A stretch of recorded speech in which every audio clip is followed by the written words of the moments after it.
We are here with the director, the screenwriter, and the cast of The Waterman. We have director David Oyelowo. We have Alfred Molina.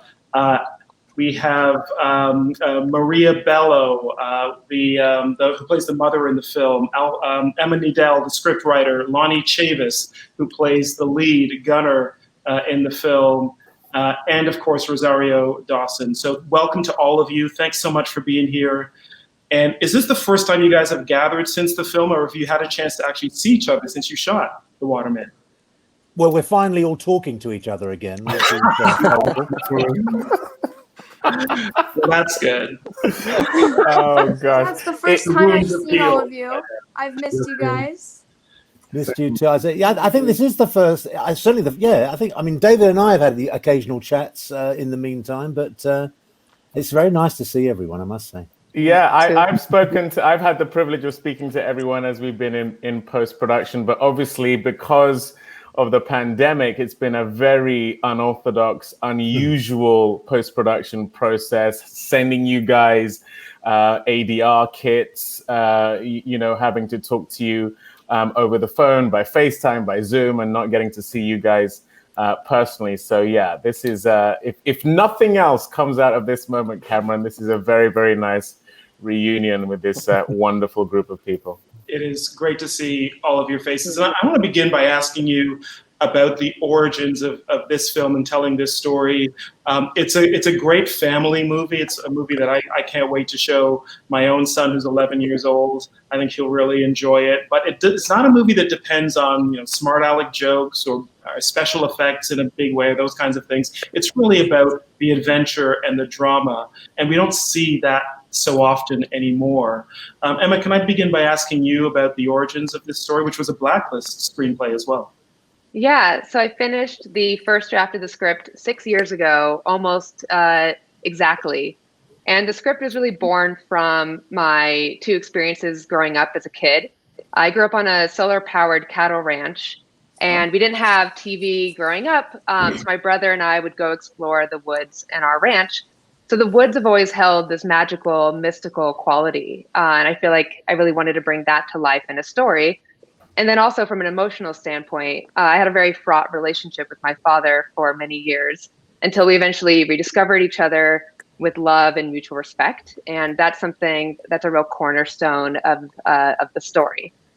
Mm-hmm.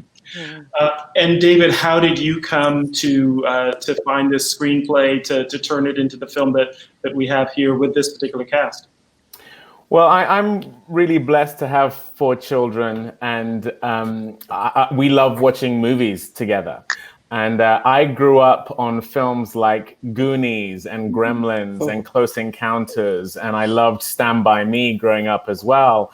And, as much as I love the Marvel movies, the Disney movies, and Star Wars, that was the bulk of what I was getting to watch with my kids. And I really wanted to share films with them that were age appropriate for them, but also had some meaning to them, of course, had adventure and escapism, but really also elicited a conversation about some of the highs and lows of life.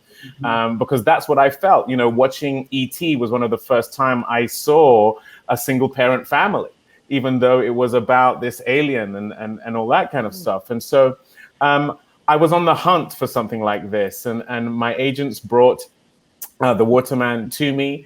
I did everything I could to convince Emma to go with us. It was a very, very hot script at the time. I was going up against a major studio to get her to go with us, and thankfully she said yes. At that point, I shared it with Oprah Winfrey. She and I really share a sensibility in the things we want to see in the world, and so her company, Harpo Films, came on board as well. And then we started to build it from there. But basically, it was born out of wanting to put out into the world something I had loved growing up, and I wanted to share with my children. Mm-hmm.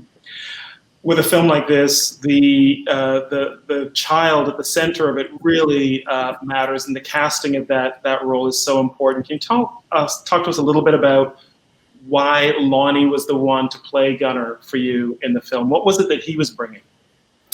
Oh gosh, he was so head and shoulders above everyone else that auditioned. He has look, he's dying inside over there. More. He has an emotional intelligence that belies his age. And one of the things I've loved about those films I mentioned is the fact that the films never patronize those kids. They are allowed to have complexity and dimension and go through things that are very complex. And I needed a young actor who could rise to that and not only have that, but portray that. And to be honest, I really was so blessed with both Lonnie and Amiah as well, because she also, in her character, I needed someone who could be both a kind of a hard ass type of girl who you then, with time, grew to love and grew to understand and grew to like. But she had to have that journey as well. And I will never forget their chemistry read. Anyone who sees the film will know that there is a moment where Amiah's character has to basically put Lonnie's character in a headlock and take him down. And that was the moment she got the role. Her dad owns, is it 2 or 3 dojos, 3 MMA dojos? Oh my God. MMA gyms. Yeah. And when I was in the chemistry read, I remember we were doing this scene where I put him in the headlock, and I wasn't sure if I should go there or not. But I just went for it, and I was like, "You went there. At least they'll remember You me." went there. Oh, it was the worst for me because I was both filled with joy and trepidation at the same time. I thought I was going to be arrested because of the violence, but I was also just elated. When I listen to the tape, you can hear me going, "Oh yeah!" No need to worry, I had it all under control. Wow, we are scared of you now. You could be. Well, I think it's so incredible because I think every woman should be able to defend herself. So, and no one would ever look at me and expect it. So I pride myself in my MMA skills. Lonnie definitely didn't, by the way. Yeah, definitely. Lonnie, can you tell us a little bit about taking on this role? It's a lead role. It's your character's story, and you're working with David, who is a great actor, but this is his first movie as a director. What was that relationship like? How did you talk through what Gunnar had to do in the film and how you would get to that performance? Well, this movie is about a boy who would do anything for his mom. He's going on an adventure just to do something that he would think would save his mom. And that was very relatable to me because I love my family and I would of course do anything to save my mom or to save my mom or my dad. I would do anything for them. And I think that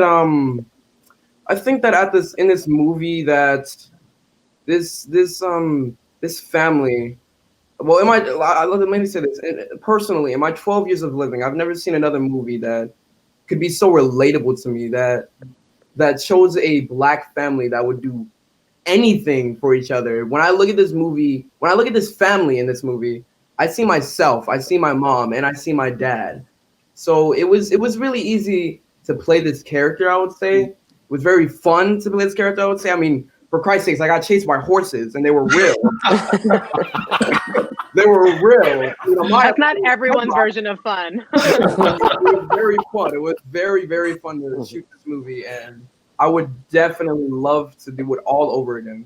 Mm-hmm. And I trusted David this whole time. I definitely had to trust Mr. David this whole time. I had to go along with it, but I loved shooting this movie. It was very fun, and I was very scared. I had to come over a lot of fears of this movie. I was afraid of heights at the time. I was afraid of the dark. There were so many cold nights. There were so many hot nights. Yeah. And I had to be over a log. And I remember all the times that I would look to Mr. David for guidance. I would say he would help me so much in these moments. I would trust him so much in these moments. It was beautiful. Making this movie was beautiful. It was the best thing I've ever done. Mm-hmm.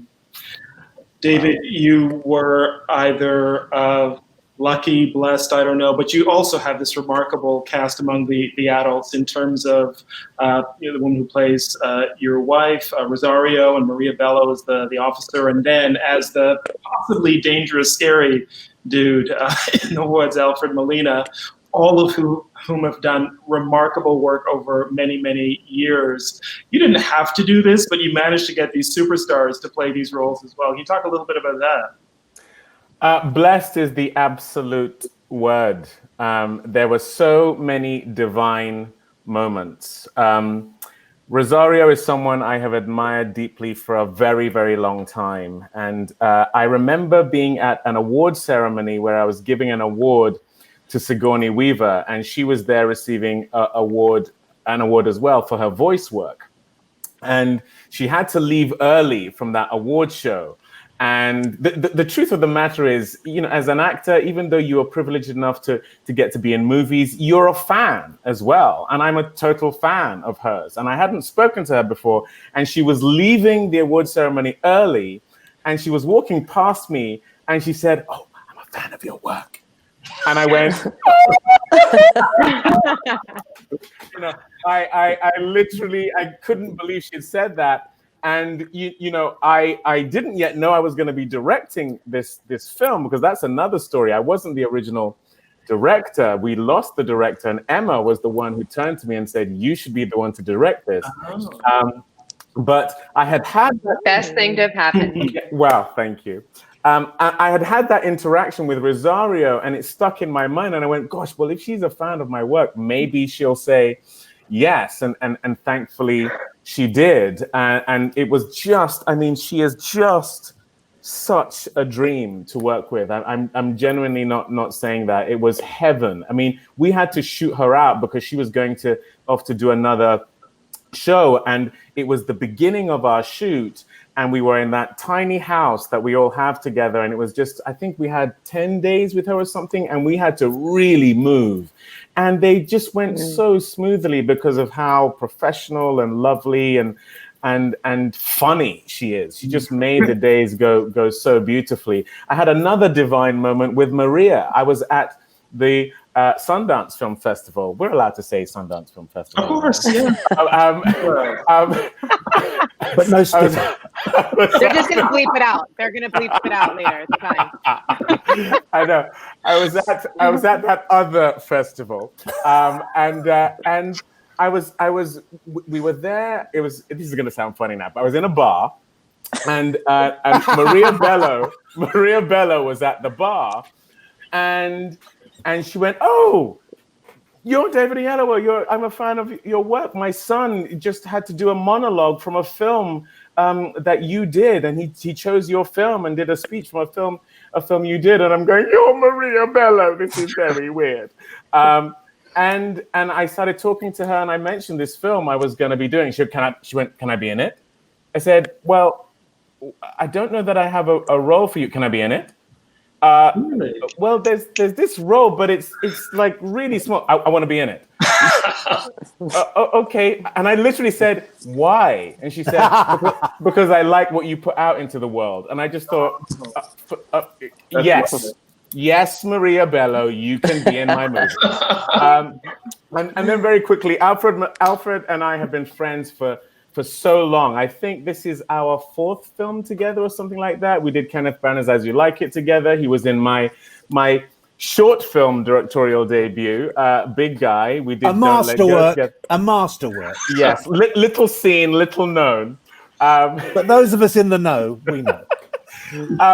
And I told him about this film, and he said to me, I remember exactly where I was. I was at church, and I was telling him about this film, and he went, "Well, do you need a fat Italian to stand in the doorway?" And I said, I don't have any fat Italians, but I have a role that I would love for you to consider. I sent it to him. Within a day, he told me he was on. So that is how this came about. Blessed is the word, Cameron. So I have to ask all of you actors, what was he like as a director, having made one acclaimed short film up to this point? What was it like? What was that atmosphere like? It was a beautiful family. You know, I mean, Lonnie had his family on set.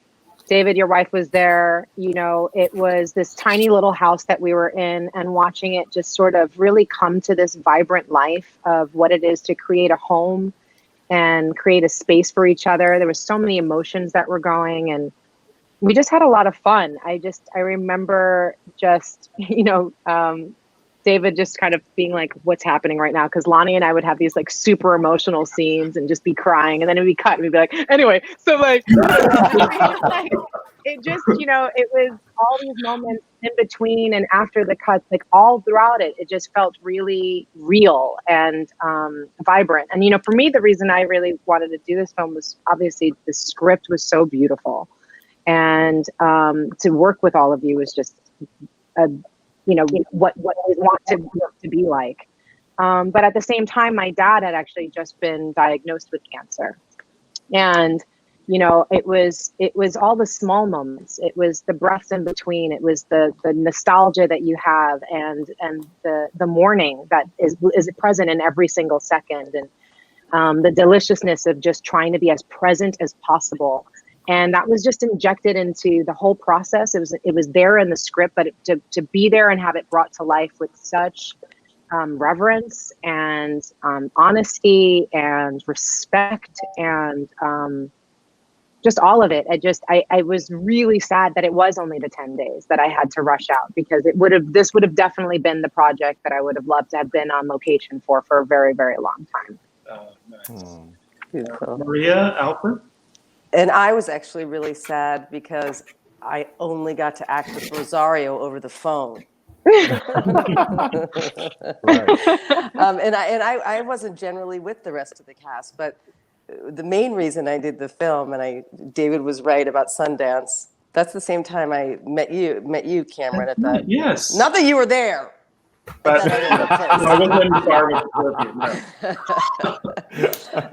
but David does put out such great energy in every role that you do, and I find actors to be wonderful directors. That's the truth.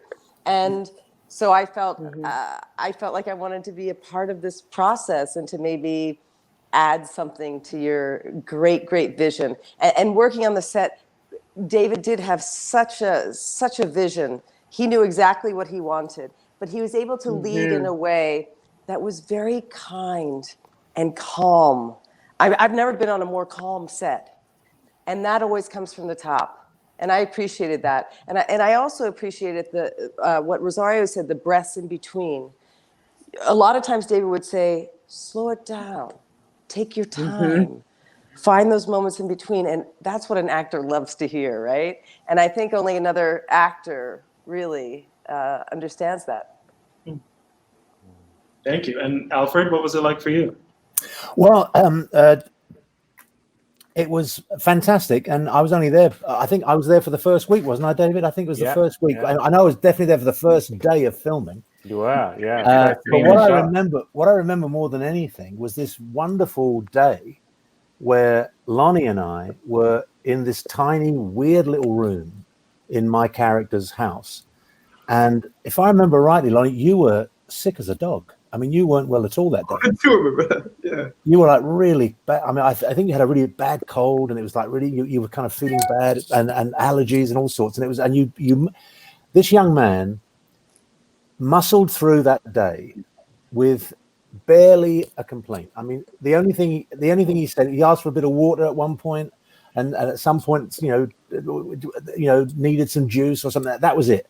I've worked with actors who would have caused such a kerfuffle over that you know, it would have put $200,000 a day on the budget just to deal with it. This young man would have had every right to kind of just say, "Oh, you know, I don't feel like doing it today," but he didn't. He just did it. And the other thing I remember, Lonnie, which I've stolen from you, and I hope you don't mind, is the hand coming out of the coat routine. Oh my God! I did that every single day on set. Well, after I fell for it and almost choked on my lunch, I then started doing it, and when I went to rehearse a play at the end of last year, I was doing a play in LA. I turned up one day in rehearsal. I had a coat on, and I put I put the coat pockets I put the coat hat, the coat arms in the pocket, and I put my hand through the thing. It got such a laugh, and then, So thank you for that. Oh my God! The whole movie was the most wonderful experience. I wish I'd been there longer, but like David said, what Maria said about actors directing, I think she's absolutely right. My experience has been 100% has been fantastic working with actors who are directing, and I think as she says, it's because they know what actors need. Mm-hmm. They understand the language and the shorthand that we have with each other.